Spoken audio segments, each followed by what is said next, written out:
Yan, susurbihin ko yung ano, yung nilinis ng aking asawa kahapon dito. Kasi kahapon ng hapon, hindi na ako nakababa dito.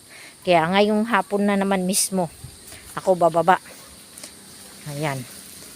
Kasi hindi ko nakita yung kanyang nilinis. Yung tataba ng aming mga gabi, mga kabangin. Pag yan nagkakalaman, super dami yan. Mayroon pa yan doon sa taas. Uy, limuwanag na nga dito. Oh. Wow, ganda na. Wow, nakakahinga na yung aking mga halaman. Wow!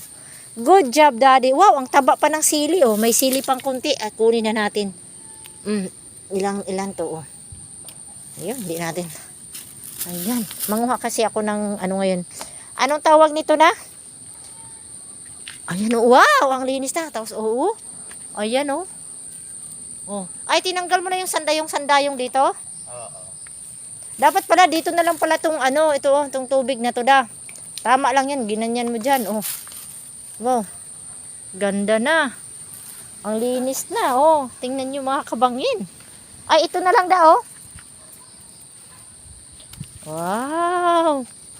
Ang ganda na pala, oh. Oh, kitang-kita na rin doon sa taso, ang linis na, oh. Oh. Ah, pinatay mo talaga yung aking ano diyan, dalawa? Ito, ibang klase din yung kaya pinatay mo, hindi man ka nag-iwan lang kahit kunti. Sayang. Ayan o, yung mga tubig yung naghulog-hulog lang dyan mga kabangin, no? Ayan, malinis na talaga siya. Grabe. Oh, naiwan yung aking isang halaman. Dalawa yan dito. Ayan, dyan mo tinaniman ng mga gabi papunta doon.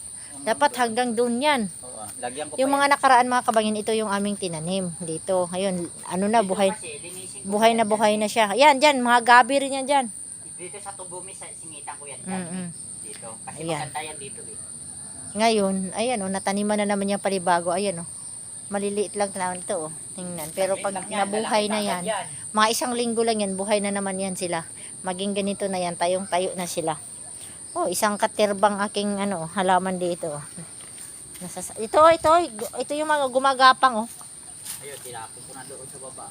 Pati yung aking mga halaman. Doon na yun, tutubo na yun doon. Tubo yan doon lahat. Oh. Kukunin ko muna yung ano dito oh. Yan. Kunin mo yung mga puso dyan. Ayun. Oh. Tingnan mo, mayroon na namang sili oh. Ang sisipag talaga ng aking mga sili na to. Ilang beses ko na to pinagkukunan. Oh, ayan oh. Ang tataba niya kasi.